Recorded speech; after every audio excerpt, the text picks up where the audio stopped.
The town of Ravens Hollow existed in a perpetual state of autumn, cradled in a valley carved by an ancient river and perpetually shadowed by the vast, primeval expanse of the Whispering Woods. The forest was the town's soul and its secret keeper, a place of breathtaking beauty and deep, unsettling folklore. The town's prestigious liberal arts college added a curious layer of modern intellectualism over the old-world superstition, creating a community of both scholars and storytellers. The first body was discovered on a misty October morning by a birdwatcher, a retired professor who had walked these trails for 30 years. What he found sent him stumbling back to town, his face ashen, the morning's tranquility shattered forever. The victim, a graduate student from the college, was found deep within a part of the woods the locals called the Hag's Knuckle. He was at the base of a gnarled, ancient oak tree, its branches like skeletal fingers clawing at the gray, weeping sky. He hadn't been shot or stabbed in any conventional sense. His death was a meticulously crafted tableau. He was bound to the tree with thick, living ivy vines, his arms outstretched as if in a grim, eternal embrace. A crown of sharpened holly branches had been brutally forced onto his head, drawing beads of blood that looked like dark, glistening berries against his pale, rain-slicked skin. The official cause of death was a single, precise, post-mortem incision over his heart, a wound so clean and bloodless it seemed more ceremonial than violent. The most unnerving detail, the element that elevated the scene from a brutal murder to a chilling performance, was the small, weathered piece of parchment clutched in his cold right hand. On it, written in an elegant, archaic script with a deep crimson ink that seemed to absorb the dim forest light, was a single 4-line stanza. Where the old oak bleeds its sap of years, a crown of winter thorns appears. A debt is paid in whispered breath, to bind the sleeping roots of death. The case fell to the mismatched pairing of Detective Miles Harding and Detective Anya Sharma. Harding was a week away from retirement, a fact he mentioned with the frequency of a ticking clock. He was a man carved from the town's own stubborn granite, whose face was a roadmap of its sorrows and petty crimes. He was a pragmatist, a believer in fingerprints, forensics, and the ugly, simple motives of greed, lust, and revenge. He saw a bizarre, grisly murder and wanted to find the monster responsible, put him in a cage, and then go fishing for the rest of his life. Sharma was his opposite in nearly every way. Younger, sharper, with a mind that instinctively sought out patterns and narratives. She possessed an undergraduate degree in comparative literature, a background that had been a source of gentle mockery in the precinct but was about to become the investigation's most crucial asset.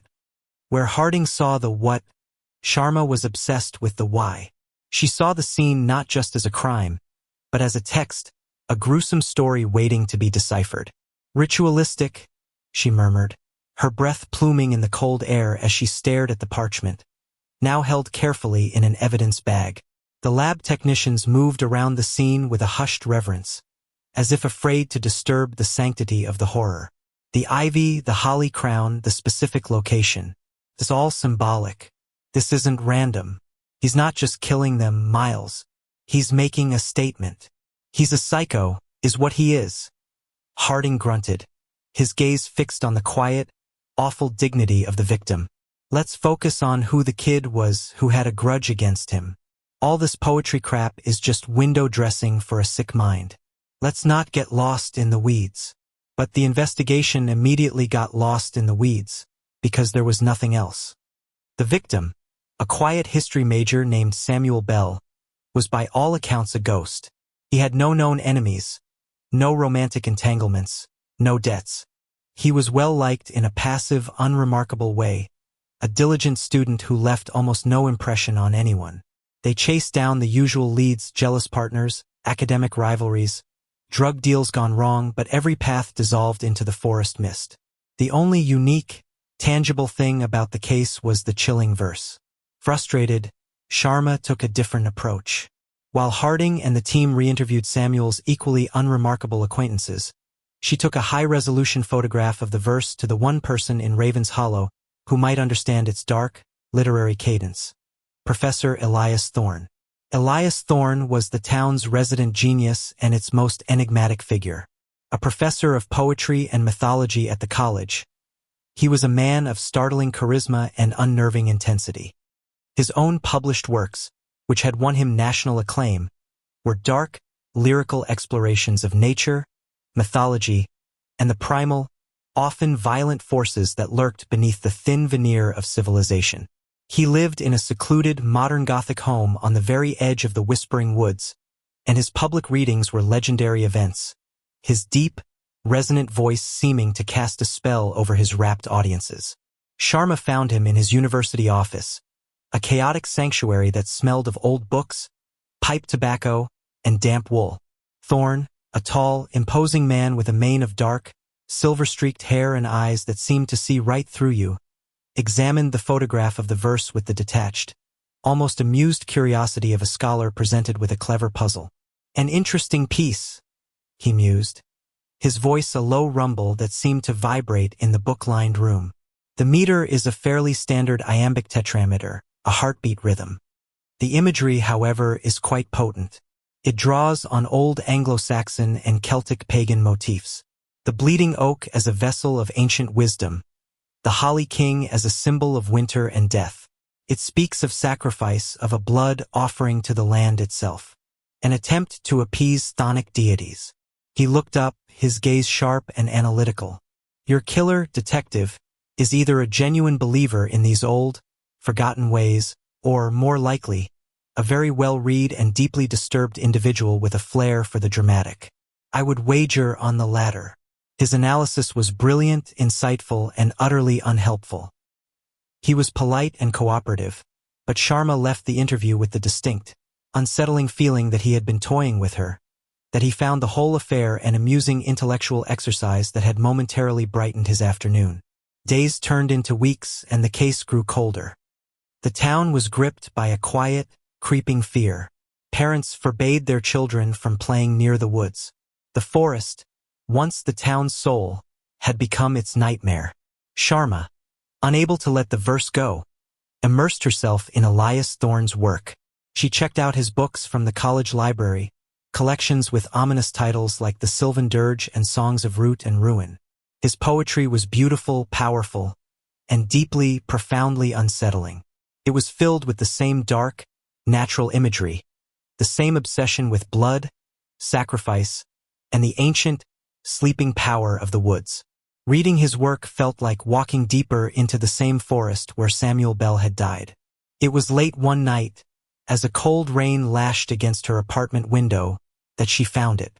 In Songs of Root and Ruin, there was a poem titled The Oak Tithe.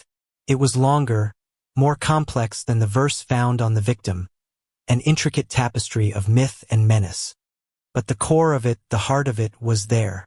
It described a ritual sacrifice to an ancient, sentient oak, spoke of a crown of winter's bitter pain, and contained the line, "To pay the debt in crimson breath slash and cheat the grasping roots of death." The wording was different, a more polished literary version, but the theme, the imagery, the very soul of the verse was identical. It wasn't just a similar idea. It was a clear, undeniable echo. Her blood ran cold. Thorne hadn't just analyzed the killer's poem. He had, in a sense, written the original. Before she could even fully process the horrifying implication, her phone rang, its shrill cry cutting through the sound of the storm. It was Harding, his voice stripped of its usual gruffness, leaving only a grim, weary monotone. "Get down to Miller's Creek by the old standing stones," he said. "He's done it again."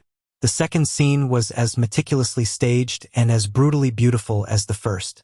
A young woman, an art student known for her ethereal watercolors, was found floating in the shallow, reed-choked creek that snaked through a cluster of ancient, moss-covered monoliths. Her body had been weighted down with smooth, gray river stones placed gently in the pockets of her dress. Her long, dark hair fanned out around her in the current like a dark halo. In her hand, held in place by fingers that had been deliberately intertwined with long, green reeds, was another piece of weathered parchment. The ink was the same deep crimson, the script just as elegant and archaic. "Where the silent water kisses stone, a whispered name is made unknown. A gift of bone, a silver sigh, beneath the cold and watching sky. Sharma didn't need to go back to the library. She didn't need to check her notes. She knew, with a sickening certainty that chilled her to the bone, that somewhere in the dark, lyrical pages of Elias Thorne's work, she would find the blueprint for this murder as well.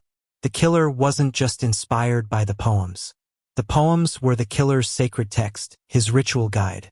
And as she stood there on the muddy bank, the flashing blue and red lights of the patrol cars painting the ancient stones in garish, modern colors, the grim reality of the situation settled upon her. Elias Thorne, the celebrated poet, the charismatic professor, the intellectual giant of Ravens Hollow, was either the investigation's most valuable key or its most terrifying and brilliant suspect. The line between the art and the artist was beginning to blur into a terrifying, blood-red smear. The discovery of the second victim, a young woman named Clara Marsh, staged in perfect, horrifying harmony with another of Elias Thorne's poems, transformed the investigation from a baffling anomaly into a terrifying pattern. The Woodland Ritualist, as the national media had sensationally dubbed the killer, was no longer a random phantom. He had a playbook, a scripture, and that scripture was written by the town's most celebrated literary figure. For Detective Sharma, it was a moment of grim validation. For Detective Harding, it was a deeply unsettling plunge into the kind of murky, psychological territory he had spent his entire career trying to avoid. Their focus now shifted squarely onto Professor Thorne. But accusing a man of Thorne's stature was like trying to nail smoke to a wall. He was a pillar of the community, a minor celebrity with a legion of adoring students, influential friends on the college board of trustees, and a high-priced lawyer on retainer. More importantly, he had an airtight alibi for the time of the first murder. He had been delivering a standing-room-only lecture on the allegorical significance of the forest in romantic poetry, an irony so thick Sharma could taste it. For the second murder, he claimed he had been at his secluded home, alone, working on his next collection, an alibi that was impossible to either prove or disprove. They brought him in for a formal interview, a move that sent ripples of shock through the university and the town. The interrogation room, a sterile, beige box of cinder blocks and fluorescent lights, seemed an absurd and insulting setting for a man like Thorne. He entered not with the fear of a suspect, but with the weary patience of a great mind being inconvenienced by the tedious machinations of lesser ones. His lawyer sat beside him, silent and reptilian. "Detectives," Thorne began, his voice a low, calm rumble that seemed to absorb the room's tension. "I assume the discovery of another of these unfortunate tableaus has prompted this meeting. While I am, of course, eager to assist the police in any way I can, I must confess to being somewhat perplexed as to why I am here. Am I to be your resident expert on morbid poetics?" Sharma ignored the condescension. She slid a copy of his book, Songs of Root and Ruin, across the scuffed metal table, open to the poem that mirrored the second murder. "Professor," she began, her voice calm and even, a deliberate counterpoint to the horror of the topic. "The verse found on Clara Marsh in the creek. The imagery, the theme of a water burial, the gift of bone. It's almost identical to your poem, The Water Gift. Just as the verse from the first murder was a clear, undeniable echo of your poem, The Oak Tithe. Can you explain this coincidence?" Thorne glanced at the book, then back at them, a slow, condescending smile spreading across his face. It was the smile of a teacher watching a particularly slow student finally grasp a simple concept. "Coincidence? Detective, there is no such thing in art. There is only influence. My work is rather well known, particularly among the artistically inclined and emotionally fervent students at the college. It seems my aesthetic has found a particularly devoted, if deeply disturbed, admirer. Am I to be held responsible for how a madman interprets my art? Should we have arrested Shakespeare every time a despondent lover took their own life with a bare bodkin? Or Dante for every act of pious violence inspired by his Inferno? He was brilliant, deflecting their suspicion by wrapping the killer in the mantle of an obsessed fan. In a single, eloquent move, he positioned himself as a victim, his art perverted by a deranged mind, and simultaneously challenged their intellectual credentials. "So you're saying it's a copycat?" Harding pressed, his voice a low growl, cutting through Thorne's academic rhetoric. "Someone is reading your poems and acting them out?" "Precisely, Inspector," Thorne said, leaning back in his chair, a picture of relaxed confidence. "It is a grotesque form of flattery, I suppose, a horrifying testament to the power of my words to evoke a certain primal response in a susceptible mind. I am as horrified as you are. More so, perhaps, as it is my creation, my very soul, that has been so monstrously misappropriated." They had nothing to hold him on. He was untouchable, wrapped in a cloak of intellectual superiority and plausible deniability. He left the station a free man, leaving Harding and Sharma with the frustrating, visceral certainty that he was lying, and the chilling feeling that he was enjoying the game. The investigation now followed two frustrating, divergent paths.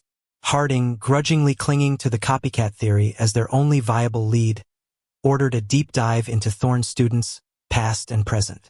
His team began the monumental task of creating a list of every student who had ever taken one of his classes, searching for anyone who showed an unhealthy obsession, a history of mental instability, or a violent past.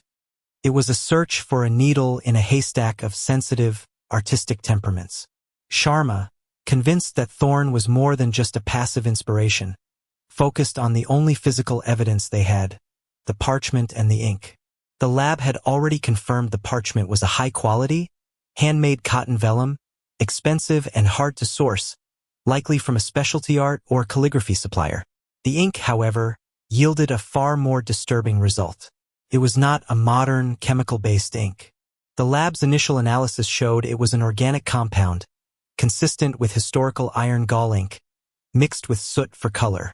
But under a mass spectrometer used to identify the precise atomic makeup of the sample, they found something that made the seasoned forensic chemist physically recoil. The binder, the liquid medium that held the pigment, was hemoglobin. The beautiful crimson ink was made with human blood. The discovery was a bombshell that ripped through the investigative team. This wasn't just symbolic. It was literal. The verses were, as the press had unknowingly and sensationally guessed, blood-soaked. Sharma immediately ordered a DNA analysis. The blood in the ink, they discovered, was not from either of the victims, Samuel Bell or Clara Marsh. It was from a third, unknown individual. It was the killer's own blood. They had his DNA profile. It was the first solid, tangible, scientific piece of evidence they had. "He's mixing his own blood into the ink," Sharma explained to a stunned Harding in his office, the gruesome reality of it hanging in the air. "It's part of the ritual. He's literally pouring himself into his art. If we can get a DNA sample from Thorne and it's a match, we've got him. But getting Thorne's DNA would require a warrant, and no judge would grant one based on their current suspicions. They needed more. They needed to find the source of the vellum, or a witness who could place Thorne near the crime scenes, or a confession. Their break came not from forensics, but from Harding's methodical, old-school police work. His team, sifting through the mountain of student files, found a recurring name in the university's disciplinary records, a former student named Alastair Finch. Finch had been Thorne's most devoted protege, a brilliant but deeply troubled young poet who, according to his professors, worshipped Thorne with a near-religious fervor. A year ago, Finch had been expelled after a violent outburst in the library, allegedly directed at another student who had criticized Thorne's work. He had then vanished. His distraught parents had filed a missing persons report, but with no leads, the case had gone cold. Alastair Finch was the perfect profile for their obsessed copycat killer. Except, as Sharma discovered while reading Finch's medical file, he had a rare blood type, AB negative. The same rare blood type as the sample found in the ink. "It's him," Harding declared, slamming the file on his desk. "Finch is our killer. He's obsessed with Thorne. He's been living off the grid in these woods for a year, stewing in his own crazy, and now he's acting out his hero's poems. It all fits." But Sharma was not convinced. A deep, cold knot of doubt was forming in her gut. Something felt fundamentally wrong. If Finch was the killer, why use his own blood, a blatant forensic giveaway. It was either an act of supreme arrogance or supreme stupidity, and the meticulous, patient planning of the murders suggested neither. Driven by this doubt, she decided to dig into Thorne's life before he became the celebrated poet of Ravens Hollow. It was a difficult, painstaking process. He was a private man, but eventually, she found his place of birth. A small, isolated community deep in the Appalachian Mountains, a place steeped in folk magic and old-world traditions. And there, she found a sealed juvenile record. After 2 days of persistent, determined calls to an old contact in the state judiciary, she got a judge to unseal it. The contents were shocking. At age 16, Elias Thorne and his close friend, a boy named Alistair Finch, had been arrested for a series of ritualistic animal killings in the woods near their home. They had claimed it was part of an ancient folk ritual to awaken the land. Thorne, a charismatic miner with a brilliant public defender, had gotten off with a warning and a sealed record. Finch, who was slightly older, had served a year in a juvenile facility. It was the same Alistair Finch. They weren't just a professor and a student who had met a few years ago. They were childhood friends, bound by a shared, dark, violent past. The official narrative that Finch had vanished after being expelled was a lie, a carefully constructed piece of fiction. He had never left Ravens Hollow. The pieces began to fall into a new, more sinister order. This wasn't a case of a crazed fan and his idol. This was a partnership, a dark pact forged in the woods 30 years ago, and now reaching its bloody culmination. Armed with this new, explosive information, they went back to Thorne, confronting him not at the station, but at his secluded home on the edge of the woods. This time, when they mentioned Alistair Finch's name in the context of their shared past, they saw the first genuine crack in Thorne's armor of impenetrable composure. A flicker of something cold and dangerous fear? Anger? Flashed in his eyes before he suppressed it behind his usual mask of intellectual disdain. Alistair was a troubled soul, Thorne said, his voice tight, losing its lyrical quality for the first time. A gifted poet, but unstable. I tried to help him, but he was beyond my reach. His disappearance was a tragedy. We don't think he disappeared, Professor, Sharma said, her gaze unwavering, pinning him. We think he's still here. We think he's been helping you.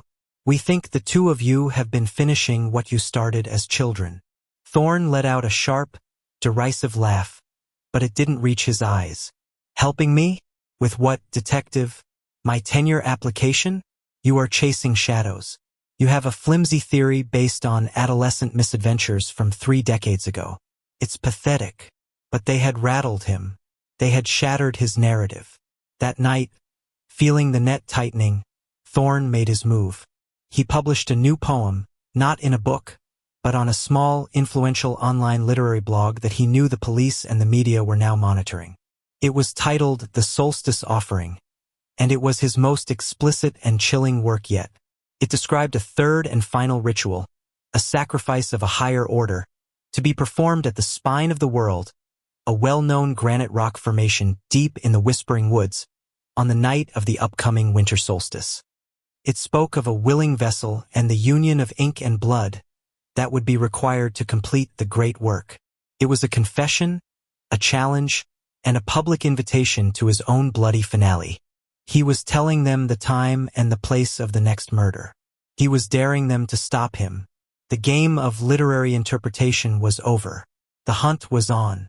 Elias Thorne's online poem was a breathtaking act of hubris, a move born of the potent, toxic cocktail of a brilliant mind's arrogance and the dawning panic of being cornered.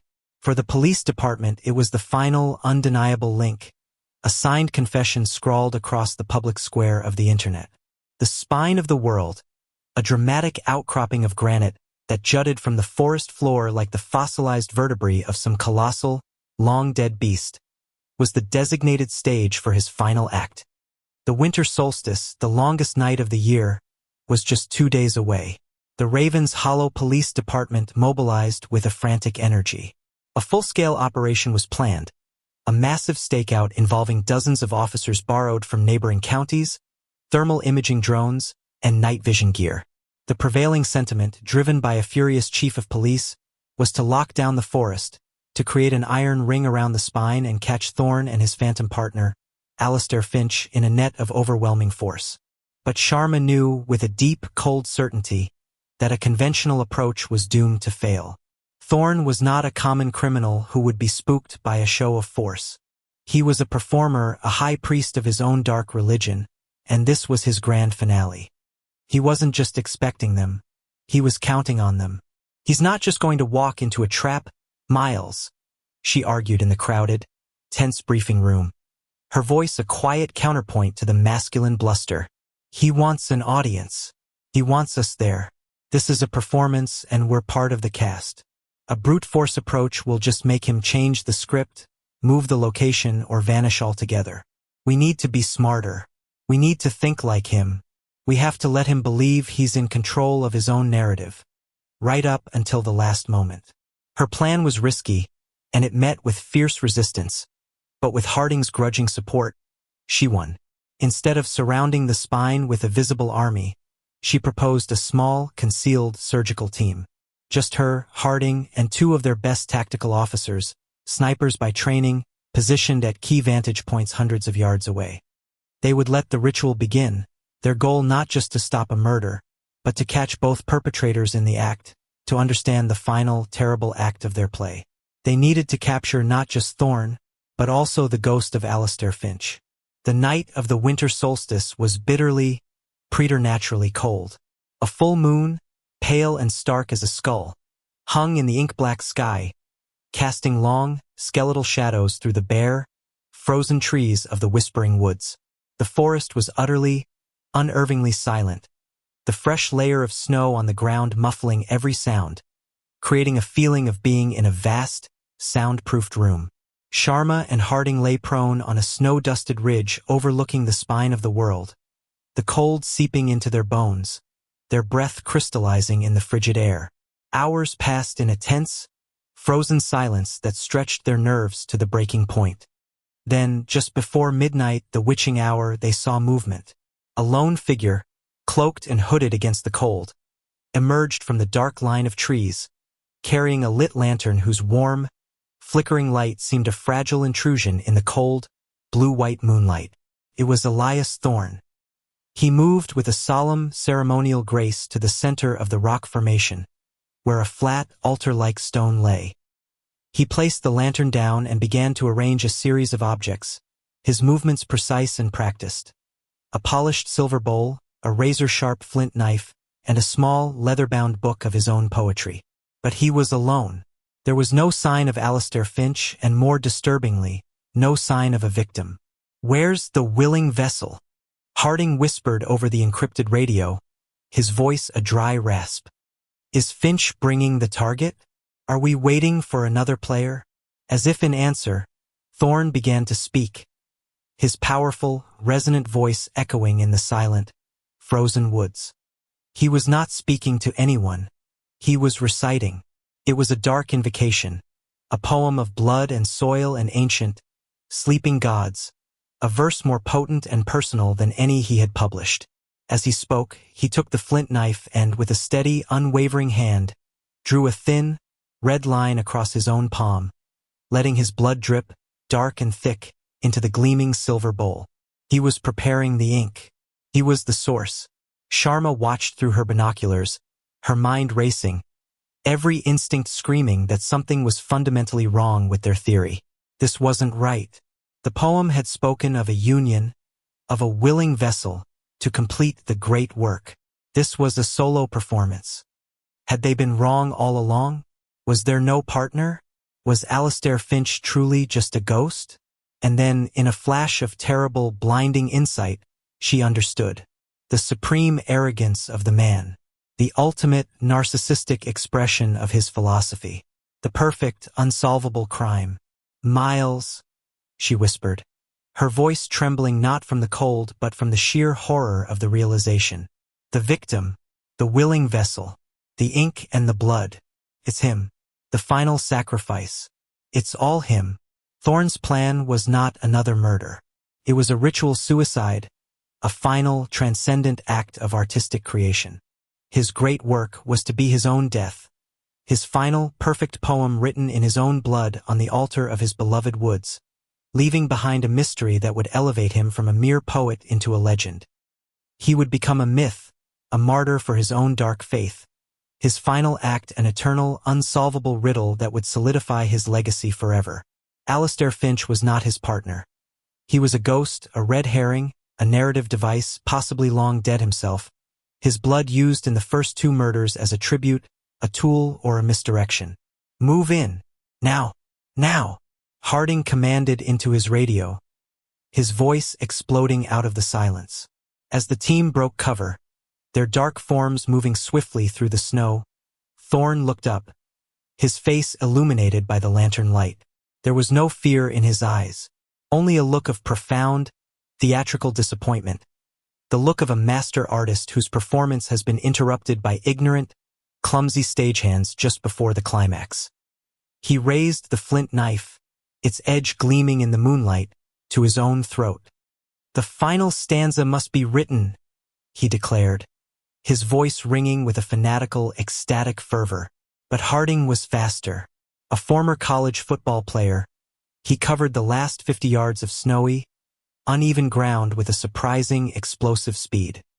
He tackled Thorne just as the knife began to press against his skin, a desperate, lunging move that sent both men sprawling onto the cold rock.